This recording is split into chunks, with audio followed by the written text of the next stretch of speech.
Bueno, muy buenos días a todas y a todos. Muchísimas gracias por vuestra asistencia. Hace 2 años, este año se cumple 2 años desde que la pandemia nos ha impactado de lleno en nuestras agendas personales y profesionales. Y a lo largo de estos 2 años incluso seguimos viviendo experiencias profesionales de empresas motivadas por la pandemia. Hoy tenemos una ocasión magnífica para conocer de primera mano de 3 líderes empresariales que tuvieron que enfocar la pandemia de manera totalmente distinta y conocer a través de ellos pues cómo ha sido su experiencia y cómo está siendo su experiencia en estos momentos. Me acompaña Juan Abarca, presidente de H&M Hospitales, Jacobo, consejero delegado de AON en España, y Amancio López, presidente de Otusa. Agradeceros en primer lugar vuestra presencia. Yo os voy a hacer 3 preguntas, tendría millones, pero tenemos 45 minutos de tiempo, en la que sí que me gustaría que todos respondieseis a ellas. Cuando todos nos fuimos para casa, el 12 de marzo del 20, muchos decíamos que, bueno, después de Semana Santa volvemos, incluso a lo mejor esas vacaciones que tenía aquella Semana Santa las puedo cumplir. Pero rápidamente nos dimos cuenta de que esto iba a durar un poquito más de tiempo. Voy a empezar por ti, Juan. Cuando os disteis cuenta que esto iba a durar mucho más tiempo que lo que teníamos inicialmente pensado, ¿cómo iniciasteis el plan para transformar, en muchos casos seguramente evolucionar, vuestros procesos de gestión, vuestros procesos de negocio, teniendo en cuenta que aún no teníais mucha de la información que ahora mismo tenemos, ¿no? Bueno, pues antes de nada, gracias a Cegusa, a Venancio, por invitarme a poder participar en este foro tan importante en Galicia, donde tenemos varios centros y donde estamos muy comprometidos con la sociedad gallega, ¿no? Pretendemos estarlo, ¿no? La verdad es que todavía estamos ya han pasado 2 meses y medio y nosotros, que estamos afectados directamente digamos, en general el sistema sanitario está afectado directamente por el impacto de la pandemia, todavía seguimos preguntándonos y haciendo cambios porque no sabemos realmente hasta dónde va a llegar esto, ¿no? Entonces, haciendo un poco un recorrido, bueno, aunque nos mandaran a casa el 12 de marzo, nosotros ya sabíamos de antes que venía algo gordo. Vamos, lo sabíamos nosotros y lo sabía mucha gente. Otras cosas que el gobierno no lo quisiera ver, porque no lo quisieron, vamos, o no lo quisieron entender así, pero ya teníamos avisos y ya teníamos instrucciones de formar a médicos y de suspender con congresos y reuniones y de todo. Y la primera ola fue espantosa. Nos limitamos simplemente a intentar asumir lo que venía para poder salir del paso, porque no sabíamos nada. Ahí teníamos, bueno, pues ahí pensamos, cuando pasó, teníamos cierta esperanza. O sea, el problema es que hemos vivido en una expectativa permanente de que esto se iba a acabar. Siempre hemos vivido en una expectativa permanente y eso ha hecho que el implementar medidas de cambio definitivas pues nos ha ido costando porque entendíamos que esto era una cuestión coyuntural, ¿no? Y bueno, lo que está claro es que al final se está quedando como algo estructural, ¿no? Lo que no sabemos es hasta cuándo todavía, ¿vale? Pues en junio teníamos cierta esperanza, bueno, pues esto será como la gripe, a lo mejor luego vuelve en octubre, ahí en junio tuvimos la segunda ola, ya nos dimos cuenta que esto iba a durar, luego vino empezaron con el tema de las vacunas, luego las vacunas han sido utilísimas para disminuir la gravedad, pero no para la esterilización de la contagiosidad. Luego los tratamientos que funcionan pero tampoco acaban de funcionar. Ahora estamos con las siguientes vacunas. Hoy precisamente se está hablando en la EMA, en la Agencia Europea del Medicamento, cómo se va porque en teoría, por ejemplo, la vacuna de la gripe cada año, claro, la vacuna de la gripe sale 4 meses, ¿no? Y solamente estacional, ¿no? Y entonces a ver si se va a hacer los mismos experimentos que se los hacen con animales o va a haber que con cada versión vamos a tener que tener ensayos clínicos, lo cual, o sea, todavía seguimos. Entonces, sabiendo cuánto tiempo va a durar esto y qué vamos a tener que hacer de manera definitiva. Lo que estamos viviendo son las consecuencias en el sistema sanitario desde el punto de vista de que tenemos una enfermedad nueva que ocupa entre el 5 y el 10% de los recursos del sector, que es anual, que es contagiosa, respiratoria, que mata entre 50 y 60 personas al día y que produce un auténtico colapso en un sistema que ya estaba previamente colapsado, ¿no? O sea, ahora directamente lo bloquea, ¿no?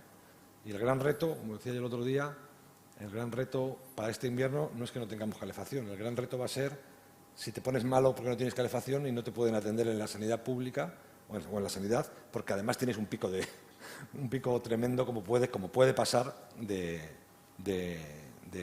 COVID, ¿no? Y no pretendo ser alarmista, pero es la realidad de la situación, ¿no? Entonces, bueno, pues a nosotros seguimos esperando, o sea, desde el punto de vista nuestro, pues hemos tenido que hacer muchísima labor de motivación del personal, hemos tenido que subir muchos salarios, algunos colectivos en torno al 35 y el 40%, los doblajes los hemos tenido que subir muchísimo, es decir, hemos tenido un incremento de la inflación importantísima, hemos tenido que cambiar totalmente circuitos, hemos tenido de trabajo, nos hemos tenido que adaptar, en el fondo, un hospital. Tenemos una dependencia de recursos humanos brutal y además de gente muy diferente. Y os puedo garantizar que, claro, nosotros no somos como el resto del sector, de los sectores, que puedes trabajar con mascarilla. Nosotros, la gente que está trabajando de cara al paciente, no puede trabajar. Entonces, pues todos los días a mí me mandan partes de... hoy se me ha dado de baja un médico, hoy se me ha dado de baja dos enfermeras de... Entonces, diariamente es hacer un Tetris. Los de recursos humanos... bueno, pues tienen una labor dificilísima, los líderes, ¿no? Hablabais antes del liderazgo, que me ha gustado mucho, cosas que he oído, ¿no? Un líder tiene que hacer líderes, un jefe tiene que hacer jefes. Pues nosotros seguimos en un proceso de motivación continua para que la gente no se quiera ir a su casa directamente o dedicarse a otras cosas o irse, ¿no? Y como digo, el gran problema es eso, que nosotros somos un sector muy regulado, necesitamos que desde las autoridades políticas sanitarias se introduzcan determinados cambios, reformas que permitan que haya más profesionales, que flexibilicen las competencias que tienen las enfermeras para que no sean ellas las únicas que tengan que poner PCRs, porque estamos muy enclaustrados en una situación donde la actividad asistencial está muy tensionada y donde no sabemos todavía, no tenemos, después de 2 años y medio, perspectivas de hasta dónde va a llegar esto. Jacobo, ¿cómo fue vuestra experiencia? Gracias, Diego. Bueno, también dar las gracias a CESUGA por la invitación y un placer y orgullo estar con Amancio y con Juan, dos grandes figuras en la mesa. Pues mira, en AONI, por también hacer un poco de historia, ¿no? Y de qué nos pasaba en ese momento cuando pasó todo esto. Lo primero, y eso yo creo que nos ha pasado a todos individualmente, una preocupación enorme, un miedo por la salud y por lo que iba a pasar, empezando por uno mismo y la gente que te rodea y, por supuesto, los empleados. En segundo lugar, el mundo pues, lo que hacemos, ¿no? Como actividad y el trabajo que hacemos en AON de cara a clientes. O sea, la máquina se para, nosotros tenemos una parte muy importante de nuestro negocio está vinculada a generar nuevo negocio y la práctica habitual es reuniones físicas y contacto físico. Entonces, tuvimos que aprender y, de hecho, pues, oye, como AON también desarrollamos una estrategia de cómo tener conversaciones en ese contexto, para empezar, virtual, que a mí personalmente no me gusta. Yo creo que la actividad comercial necesita roce y cariño, de cómo tener conversaciones con clientes que no conocías. Y teníamos pues hasta un poco un guión, ¿no? Recuerdo una vez con un también empresario de teles que no conocía y yo seguía el guión y le preguntaba, bueno, ¿y cómo ves esto? ¿Qué estrategia tienes de medio a largo plazo? Y me decía, mira, Jacobo, mi corto plazo es hoy, mi medio plazo es esta semana y el largo plazo es la semana que viene, o sea, no tengo ni idea. Entonces, fue un momento muy difícil desde el punto de vista de gestionar temas tan importantes como nuevo negocio, ¿no? En AON un plus adicional, porque el 9 de marzo nuestro presidente a nivel mundial anunció que AON iba a integrar su mayor competidor en el mundo, era una macro integración, 80.000 empleados, 60.000 millones de capitalización bursátil, y eso todavía pues generaba mayor dudas, mayor incertidumbre a todos nosotros. O sea que el contexto era pues complejo, ¿no? Lo que pasa es que ya, y haciendo un poco, llevando esa complejidad y esa incertidumbre a hoy, pues es verdad que gracias a estos señores la pandemia, aunque lo que acaba de decir Juan, sigue ahí, pero yo creo que hemos sido capaces entre todos de mitigar el riesgo de la salud de una forma pues bastante considerable, pero la incertidumbre no se ha ido. Y ayer se habló mucho de esto. Tenemos una incertidumbre económica, financiera brutal, que también estamos pensando, bueno, está ya aquí, pero a ver cuánto va a durar y cómo va a ser de intensa. Pues la guerra, la inflación, el clima. Nuestro sector es muy de estudiar las catástrofes naturales. Por compartir con todos vosotros un dato, pues la media del coste de catástrofes naturales en los 10 últimos años, el año pasado se incrementó en más de un 25%, es decir, las catástrofes naturales cada vez pasan en menos tiempo y tienen mayor intensidad, y eso también genera problemas. La guerra de talento, que habéis hablado en el anterior panel, nosotros el ratio de rotación, teníamos un ratio relativamente bajo, en pocos meses se ha duplicado. Y ya no solo es la guerra de talento, es encontrar el talento cualificado que necesitas para lo que tienes que hacer. Entonces, un poco como conclusión, aprendemos todos los días, aprendimos mucho y de forma muy exigente en la pandemia, pero esto no para. O sea, yo creo que el mundo es muy volátil y, por tanto, yo creo que se ha dicho también antes, pues cada vez necesitamos ser más flexibles en la forma de trabajar. O sea, ya nadie tiene un único puesto dentro de AON. O sea, lo normal es tener 2 o 3 funciones, muchas de ellas transversales, y todo eso hay que adaptarlo pues al nuevo talento, a los clientes y demás. Muy bien. Juancio. Primero, muchas gracias a Venancio, a Cesuga, por la invitación, que para mí venir aquí pues es especialmente entrañable. Antes de entrar en el tema, tengo un amigo que está aquí, que es escritor, periodista, con alma de poeta y como gallego bastante barroco, y me ha estado insistiendo que tienes que decir lo de García Márquez. Y entonces lo voy a decir. Aquí estuvo en el año 83, en el mes de mayo, en un viaje hizo a España, fue a ver a Felipe González, puso en contacto con el delegado de entonces del gobierno en Galicia, que era García Sabell, y se vino a conocer Galicia porque él tenía el convencimiento de que tenía un antepasado gallego, por eso de que se le ocurrían tantas fantasías, ¿no? Cogió 2 o 3 días de lluvia intensa y pertinaz, que para él era la Galicia que se imaginaba. De hecho, dejó un escrito en el hotel que decía: a la Galicia de mis sueños con la lluvia tal como siempre me la imaginé, y escribió un artículo en El País donde, entre otras cosas, dijo: en la isla de La Toja hay un hotel de otro mundo y de otra época que está esperando que escampe, que cese el viento y salga el sol para volver a vivir. Más o menos es eso. Así que es un placer estar aquí. ¿Cómo vivimos nosotros esta situación? Pues voy a intentar ir a la esencia, a lo fundamental, y decir primero que es una empresa que creamos hace 40 y pico años, desde cero, con 150.000 pesetas. Nunca hemos vuelto a poner más dinero, ni tampoco hemos repartido los beneficios que ha habido todos los años hasta el 20, se han reinvertido en la totalidad. Y que tenemos unos equipos directivos que todos han empezado de abajo, una gran parte becarios, aunque ahora efectivamente la rotación empieza a ser mucho más complicado, porque cuando a alguien le están llamando todos los días, o por lo menos todas las semanas, pues siempre hay algún proyecto que puede parecer tal. Cuando una organización la montas desde cero y te viene, como nuestro sector, un tsunami. Quiero decir, en la pandemia ha habido sectores que han estado afectados, más o menos, algunos muy afectados. Otros se han beneficiado brutalmente, quiero decir, y Yo estuve una vez, en fin, no viene al cuento, pero estuve incluso en Moncloa con un grupo de empresarios, de tecnológicas, laboratorios, etcétera, y la euforia era, vamos, desbordante. Que a mí se me ocurrió decir, con lo que les sobra a estos, podían repartir un poco, que tampoco sería un desequilibrio, tendría cierto sentido, porque si tú te estás beneficiando de una pandemia y este está perjudicando por causas totalmente ajenas, ese cierto reequilibrio podría tener sentido, aunque solo fuera con el exceso de impuestos que se cobran en un momento determinado. Pero volviendo al tema, yo que además tengo un origen aquí de la Galicia profunda, de una aldea de esas, de como el neno labrego aquel de Neiras Vilar,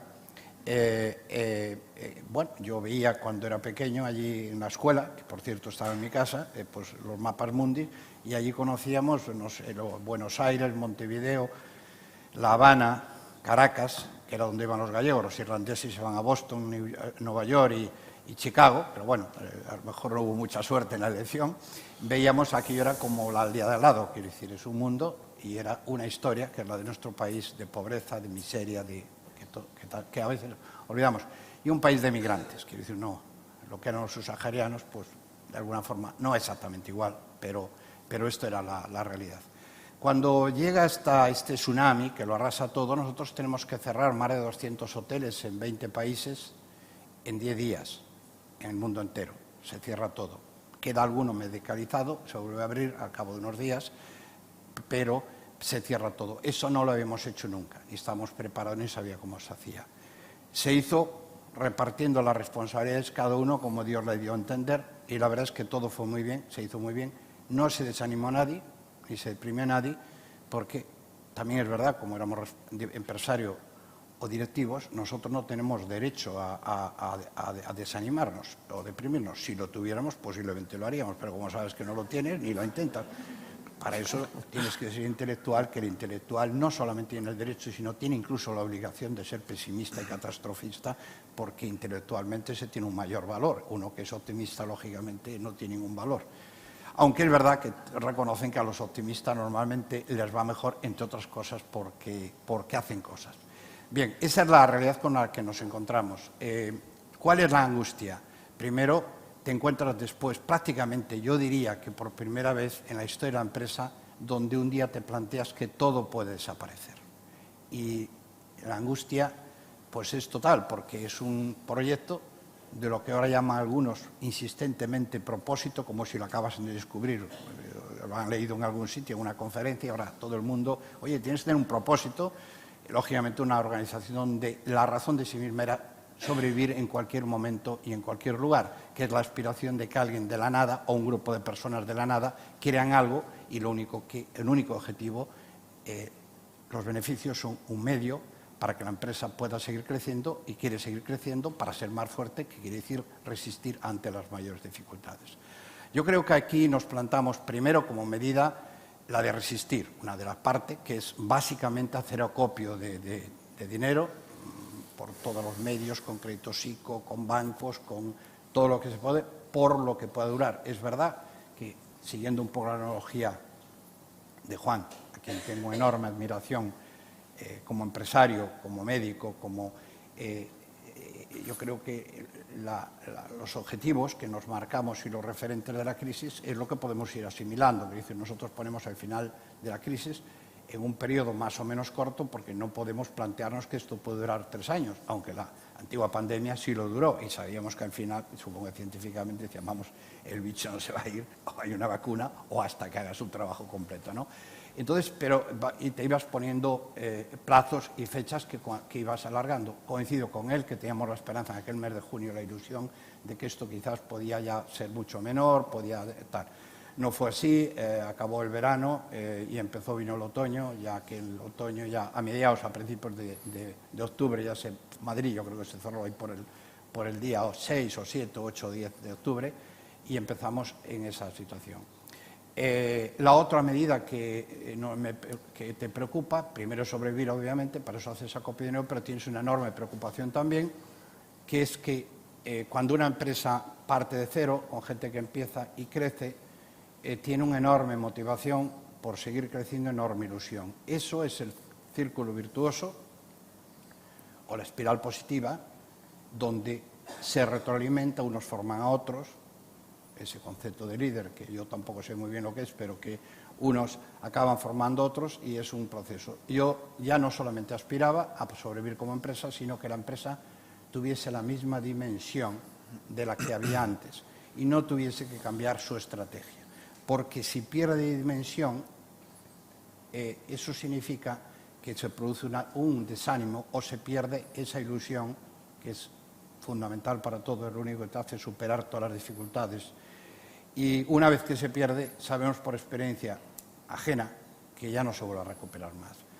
Y eso, al mismo tiempo, coincidió con que nuestro sector, ojo que nos quedamos con 0 ingresos y con el 70% de los gastos, 70 y pico % de los gastos, y 0 ingresos. Y de ese 0 pasó al 10, al 20, al 25, al 30, y ahora podemos decir que en este mes de julio vamos a estar en ingresos, en cifras similares a las que pudimos tener en el 19, y en EBITDA, en resultados, todavía un poco por debajo, algo por debajo, porque evidentemente los efectos de la inflación se han notado mucho en nuestro sector. El otro tema consistía en mantener la ilusión, y la mantener la ilusión, afortunadamente teníamos muchos proyectos, nuevos proyectos, sobre todo de pequeñas, prácticamente startups, algunas internas, otras en joint venture, que teníamos ahí en borrador y que siempre se iban quedando por una organización que crecía, estaba el día a día, y pusimos a todos los equipos a trabajar sobre alguno de estos proyectos, que era una forma de estar ilusionados. A lo mejor dedicaban un porcentaje de tiempo a su trabajo habitual pequeño y el resto a terminar de poner en marcha estos proyectos. Ahora tenemos 7 empresas nuevas que se han iniciado y que seguirán su camino, y que conseguimos, incluso mirado ahora con perspectiva, pues mantener los equipos que hubiese, porque hubo también una fuga masiva del sector. Hay mucha gente que decía, yo me voy de este sector por 2 motivos. Uno, porque lo veían en peligro, cosa que afortunadamente nadie después se lo cuestionó, y el otro también, porque aunque no lo vieran en peligro, tiene un componente presencial muy importante, y hoy sabemos que lo que prima es fundamentalmente la comodidad. O sea, todas las motivaciones, el de los valores hoy, el valor probablemente es el de la comodidad que conlleva pues trabajar en casa o no trabajar, que también se da, y la flexibilidad para cada día poder hacer lo que a mí me parezca bien sin más compromisos. Yo creo que este es el gran reto que tuvimos. Afortunadamente hemos salido como prácticamente todo el sector, y ahora tienes que convivir con un futuro donde sabes que esto va a seguir pasando, sean pandemias, la crisis va a venir una detrás de otra, y por lo tanto nosotros tenemos que gestionar los factores internos. Es decir, mira, lo que venga afuera, ahí yo no tengo mi opinión no sirve para nada, ni influye nada. Lo único que tengo es estar preparado para decir, venga lo que venga, nosotros saldremos adelante y estaremos preparados para eso y esperando la próxima crisis, porque de una forma o de otra, como antes decías, vendrán. Y bueno, y obviamente el mundo como está ahora, pues no pinta muy bien. No pinta muy bien porque, lógicamente, cuando se entra en una dinámica como se ha entrado, de volver hacia atrás, es muy complicado, por no decir es imposible, y seguramente nos vendrán tiempos complicados. La gestión, las casuísticas personales de cada una de las personas de vuestros equipos, la gestión del cambio, la actualización de objetivos, los ERTE, fueron aspectos que estaban encima de la mesa de los líderes, ¿no? Entonces, la pregunta que os hago es bidireccional, ¿no? Primero, ¿cómo ha impactado la pandemia el liderazgo de vuestros equipos en las personas? Pero también hemos dado por supuesto que los líderes han nacido aprendidos para gestionar la pandemia, y me gustaría también que la pregunta es en otro sentido, es decir, ¿cómo ha influido la pandemia en los líderes de los equipos? Jacobo, si quieres, empieza tú ahora. Bueno, después de oír hablar a Mancio, es difícil causar impacto en cómo sufrimos esa crisis, porque tenéis un mérito bárbaro. Así que es que no teníamos otra, no nos dieron a elegir. Quiero decir, no te preguntan, ¿quieres hacer esto o no? Es que no nos preguntaron. Pero bueno, nosotros también tuvimos nuestra crisis, no de esa dimensión, y uniéndolo con lo que dices tú de esa pregunta bidireccional. Y voy a empezar por un poco como la conclusión. Yo creo que nadie sabía cómo manejar esto, pero yo creo que fue fundamental, por lo menos en AON, que los líderes comunicaran permanentemente, con la poca información que había, porque es que no se sabía lo que iba a pasar, qué estaba pasando, con una transparencia brutal, y cuál era el plan. dentro de esos nubarrones, ¿no? Y eso fue muy importante, esa comunicación constante y periódica a todos los empleados, desde el presidente mundial hasta nuestro consejero delegado, by the way, un gran gallego que ahora lleva todo Europa, Eduardo Dávila. En AON en concreto se tomó una decisión bastante dura, pero lo que generó fue muchísimo más sentimiento de orgullo y pertenencia, y la voy a explicar. En esas comunicaciones, pues el presidente un día nos dijo: el presupuesto que tenemos en el año 20 está en el aire, francamente en el aire. Teníamos mucho negocio vinculado al sector turístico y desapareció, o sea, se cayó. Y, por tanto, tenemos que tomar medidas. Y nos comunicó que, no sé si es el propósito o no es el propósito, pero bueno, el objetivo como AON era que ni un solo empleado en ninguna parte del mundo perdiera su empleo. Y para hacer eso, la decisión era que a partir de ciertos niveles salariales se producía un descenso en un porcentaje el que fuera para proteger al resto, ¿no? Cuanto más arriba, mayor porcentaje. Con el compromiso de que si la situación mejoraba en X meses, eso se devolvía. Por supuesto, ninguno de nosotros, yo el primero, pensaba que eso se iba a devolver. O sea, pensamos que era una medida que llegaba y se quedaba. Pues bien, 5 meses después, en otra comunicación, nuestro presidente nos dice: oye, esto está mal, pero no es catastrófico. Entonces, volvemos a la situación en la que estábamos antes, devolvemos la parte que se había quitado y, además, un 5% de intereses por el tiempo que se ha... Eso generó, la verdad, pues un sentimiento de orgullo y pertenencia brutal. Yo creo que, además, bueno, en el caso de España fue especialmente particular porque eso no lo puedes hacer. Necesitas el acuerdo individual de cada uno de los empleados y te lo tienen que firmar. En España, con un grandísimo liderazgo, otra vez, de un gallego, pues consiguió que la firma fuera de más del 99% de los que estábamos en AON. Entonces, yo creo que eso pues generó muchísimo sentimiento de joder, estoy en AON y AON se preocupa por nosotros. Y luego vivimos muchísimo pues el sentimiento más humano, que era ayudarnos entre todos a sacar el trabajo adelante, porque había gente que estaba enferma y no podía trabajar, el trabajo estaba ahí y se generó pues eso, un sentimiento de equipo y de ayudar al otro brutal. Entonces, pues lo que decía, yo creo que es importante y lo que más aprendimos es, y yo creo que ahora lo que viene, pues también hay que seguir con eso, es comunicar mucho, ser muy transparente con la información que hay y por lo menos transmitir a los empleados que hay una estrategia y un rumbo para llevar a cabo pues lo que haya que hacer, pero que hay un liderazgo, ¿no? Y eso ya no solamente a nivel de top management, sino, como decían antes, el liderazgo del middle management. Tiene una responsabilidad muy fuerte porque es el que tiene con sus equipos pequeños que tirar del carro. Juan. Bueno, pues hombre, nosotros ahí sí que somos posiblemente los que hayamos vivido las cosas de una manera más dramática, ¿no? Porque todo sanitario lo que quiere es que los pacientes no se le mueran. Y la primera ola, sobre todo, porque luego lo demás ha sido cansancio, hartazgo, falta de reconocimiento por parte de la sociedad.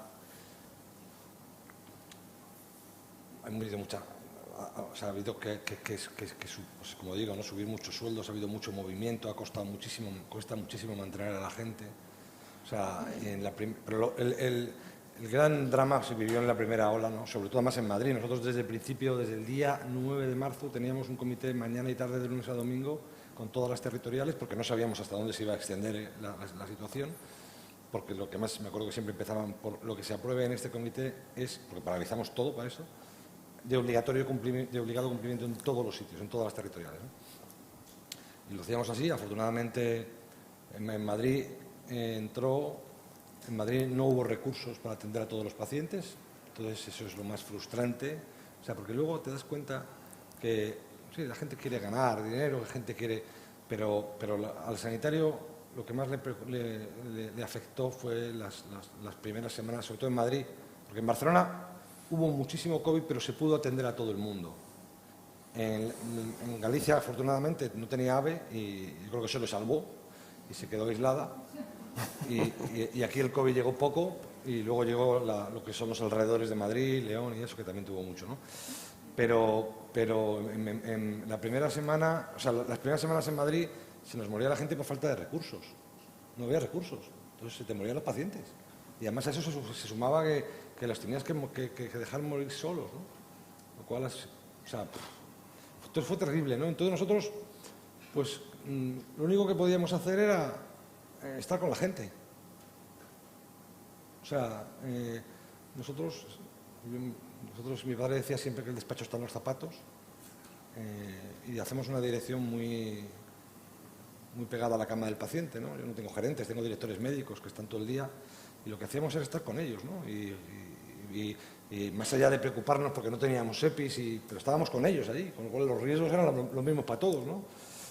O sea, intentamos, como decían antes, predicar con el ejemplo, ¿no? Y diciendo, oye, que estamos aquí con vosotros, ¿no? Luego, más allá de las estrategias de comunicación, que yo tuve un post muy popular, en LinkedIn contaba cómo iba el día a día de la pandemia, que lo hacía sobre todo para trasladarle, que es por lo que empecé, ¿no? Para trasladarle a nuestros trabajadores, oye, que sepáis que estamos, y a nuestros pacientes, que sepáis que estamos al 100% en esto, ¿no? Con esto, que estamos totalmente volcados, que no tengáis ninguna duda. Pero como ha dicho Amancio, a nosotros tampoco nos preguntó nadie, ¿no? Nos empezaron a llegar pacientes y pacientes y pacientes, no teníamos respiradores, entonces hicimos lo que buenamente podíamos los pacientes y luego a partir de ahí, de la segunda ola y de todo lo que está pasando ahora mismo, como digo, en un momento en el cual pues chocan por un lado los intereses profesionales con los intereses de la pandemia, con un sistema que está colapsado, pues ahora son otras motivaciones, ¿no? Y la gente cuesta mucho más mantener esos principios que más, sobre todo, te llevaban a la épica, ¿no? Es verdad que al principio parecía un tsunami, y luego la realidad es que el mar se elevó 10 metros, o sea, y es como nos hemos quedado, ¿no?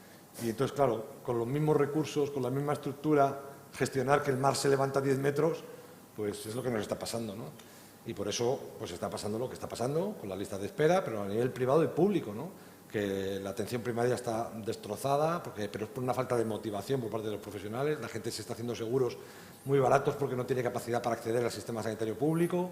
Es decir, el sistema está totalmente...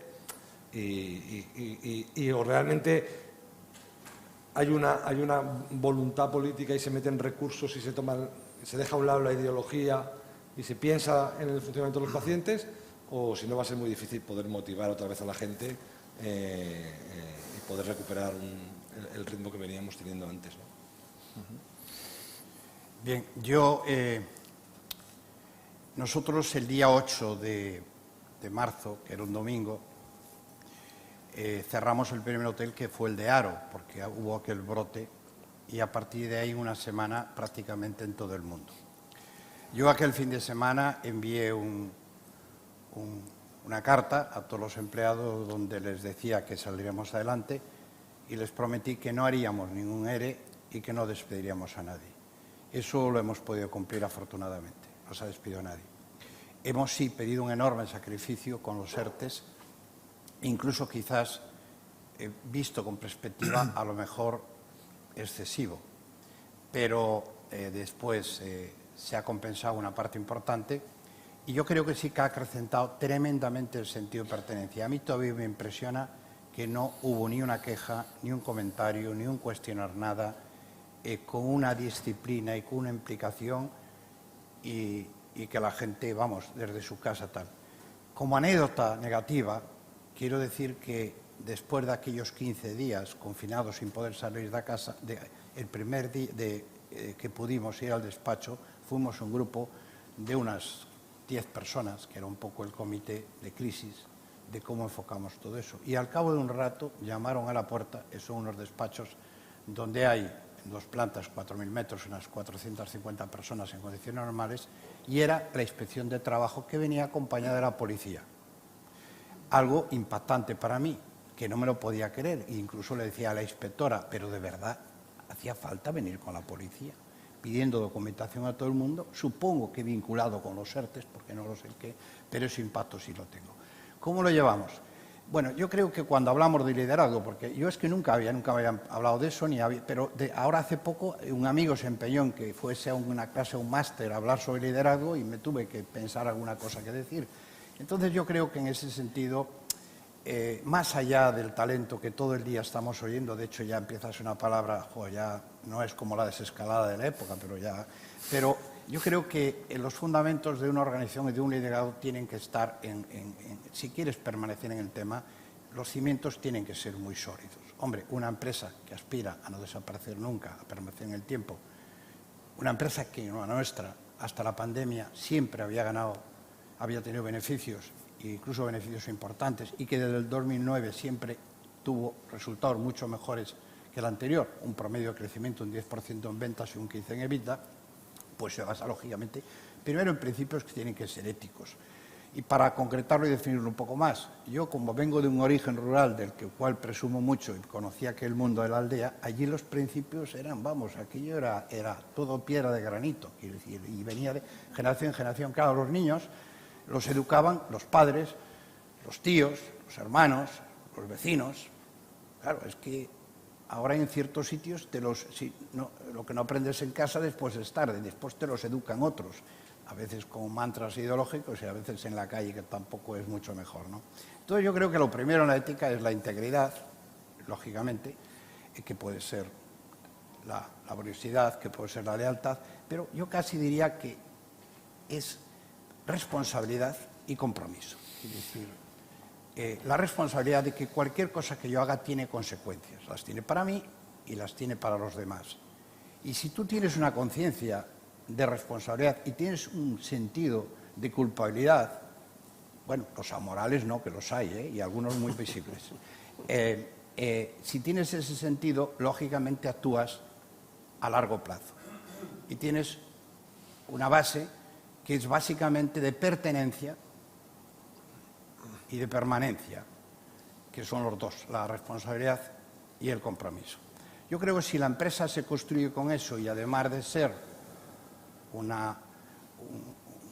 si no es un tema de marketing, si no reparte los dividendos, parece que la gente lo entiende. Dice, hombre, si dejan el dinero aquí, joder, será que les importamos algo. Dice, no, es que la empresa es tuya. Digo, mira, yo de momento no me llevo nada. O sea, vivimos los dos, seguramente en condiciones distintas, pero todo eso. Yo creo que a partir de ahí tienes que tener un proceso de evolución acelerada. Quiero decir, la evolución por dificultades la hace todo el mundo, pero yo creo que la inquietud intelectual y el compromiso te puede permitir intentar hacer evolucionar, acelerar esa evolución. Un concepto de innovación permanente, de día a día irlo asumiendo. Y ahí pues las virtudes de las personas individuales son claves, pues lo es el conocimiento, pero el conocimiento se puede adquirir, que es la ventaja que tiene. Esa se puede adquirir.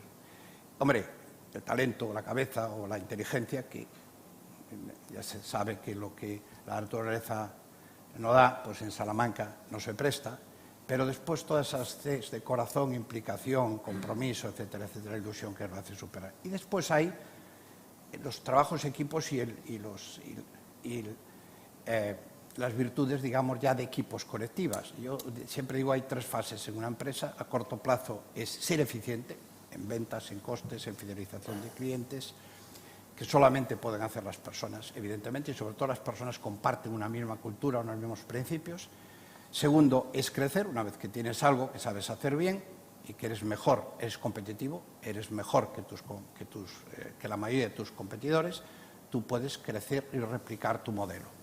Pero todo esto puede ser efímero, entonces tienes que estar en un proceso también acelerando esa transformación permanente y una innovación que ya no solamente es de componente táctico, sino es estratégico, que puede conllevar también consigo la diversificación, internacionalización, en fin, tecnología, etcétera. Yo creo que cuando un equipo se sienta sobre estas bases, y esto es continuo, permanente, constante durante años, y lo que es más importante, que las personas tengan oportunidad. ¿Y oportunidad de qué? De, respetando unas líneas rojas, una filosofía, una cultura, tengan su propio espacio para dejar su propia impronta, huyendo obviamente de aquella burocracia que iguala a todo el mundo, porque todo el mundo no es igual ni necesita las mismas motivaciones. Todo el mundo tiene que tener un espacio y una capacidad de decisión y una permanente posibilidad de poder crecer. Lo que nosotros hicimos en la pandemia era intentar estar preparados y mantener esa ilusión para que cuando acabase poder recuperar, como yo también decía en aquel mensaje que mandé en su día, en cuanto este acabe habrá que trabajar el doble porque habrá que recuperar el tiempo perdido. No vamos a dar estos años por perdidos, sino que los tenemos que recuperar.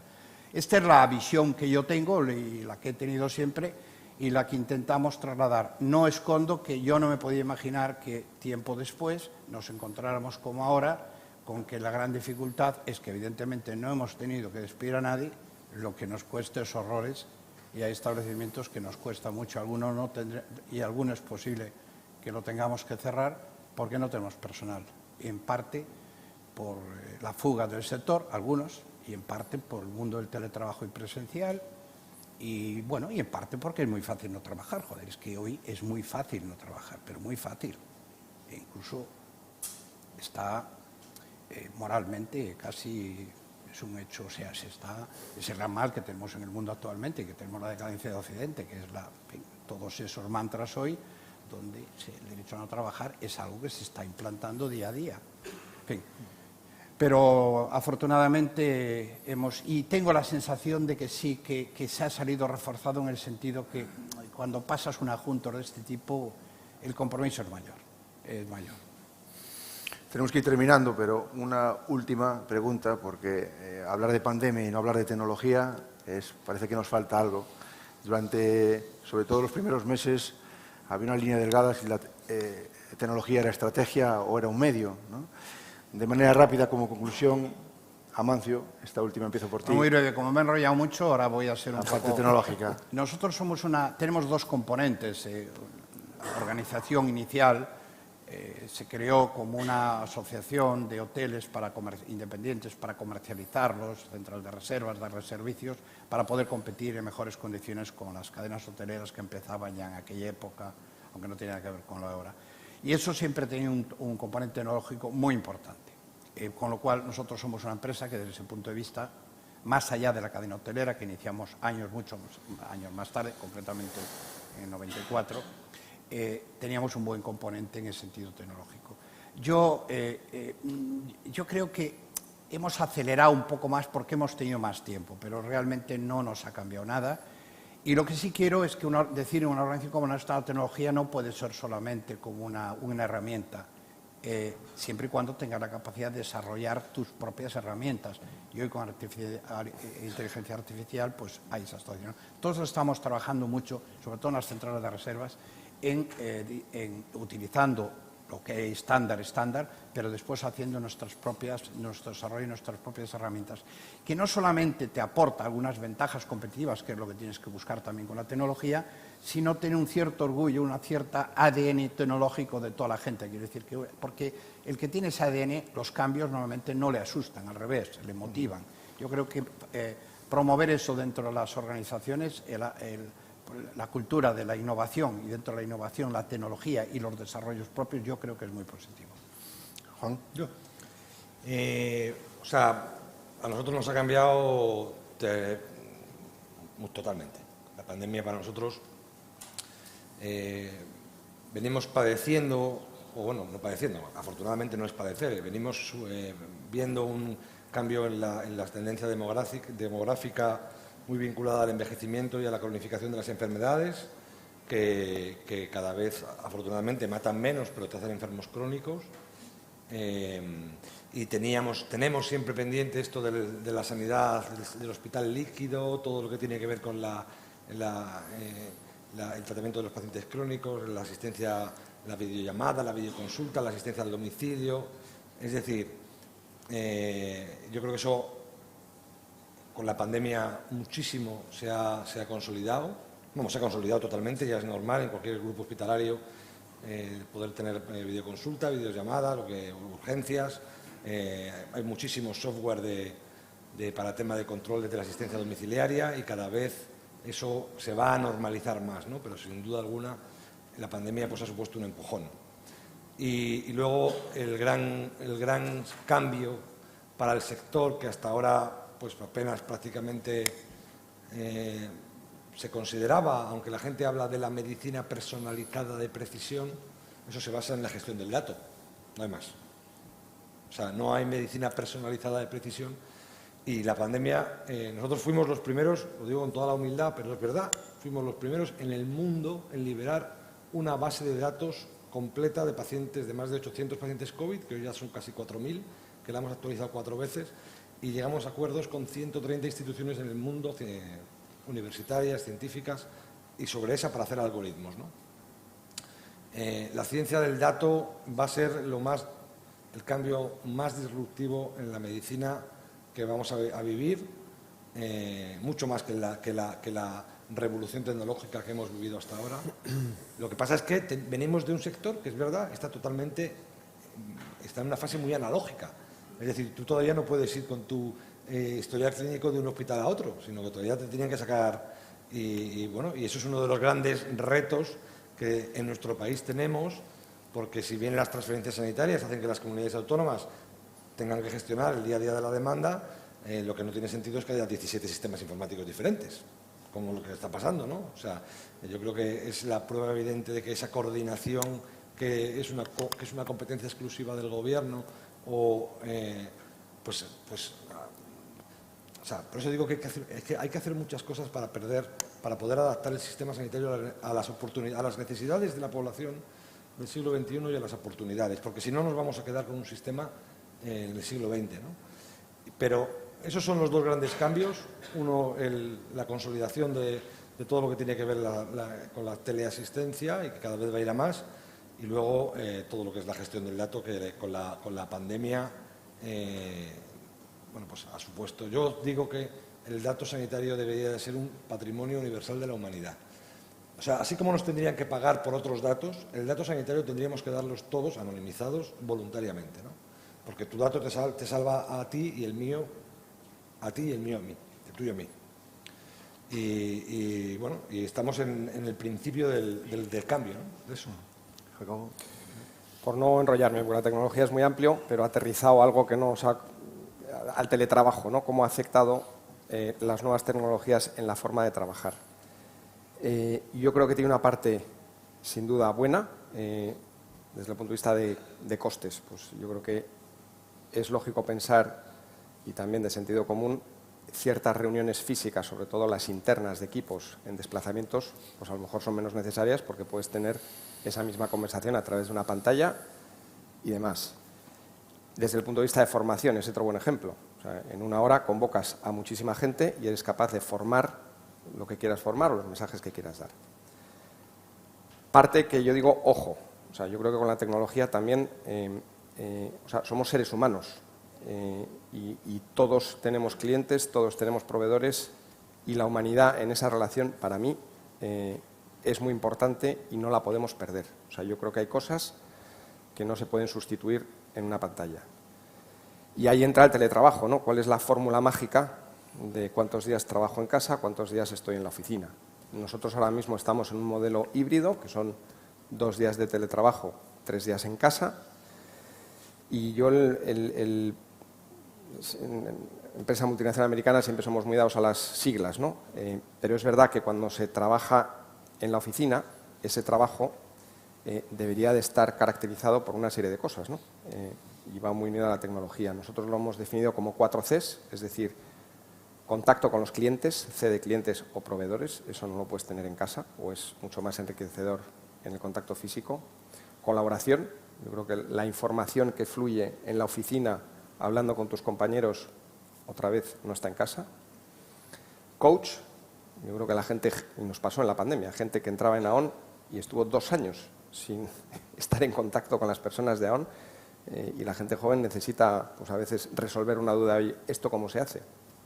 Y celebración, que vuelvo a la parte humana, ¿no? Cuando se hacen las cosas bien, pues a todos nos gusta un mínimo de reconocimiento, que, oye, que a veces es un gesto, una palmadita en la espalda, en el buen sentido de esa palmadita, o irte abajo a tomar una caña. Pero yo lo resumo en dos cosas. Sentidiño, como decís aquí, sentido común y responsabilidad. Es decir, yo creo que la flexibilidad no es incompatible con eso. Si una persona tiene un problema familiar, el que sea, y tiene que estar trabajando desde casa 2 semanas, por supuesto. Pero hay otra cara de la misma moneda. Si hay un equipo comercial que tiene que presentar una oferta a un cliente importante y trabajarla en equipo, pues a lo mejor tiene que estar 2 semanas en la oficina. Y yo creo que a veces nos falta eso, sentido común y responsabilidad, porque marcamos demasiado, comunicamos demasiado, y yo creo que también hay que pues eso, incentivar a la gente que tenga criterio propio de por qué hacer las cosas y cómo. Muy bien, Amancio, Jacobo, Juan, muchísimas gracias por vuestro tiempo y nos vemos en otro encuentro. Gracias. Muchísimas gracias.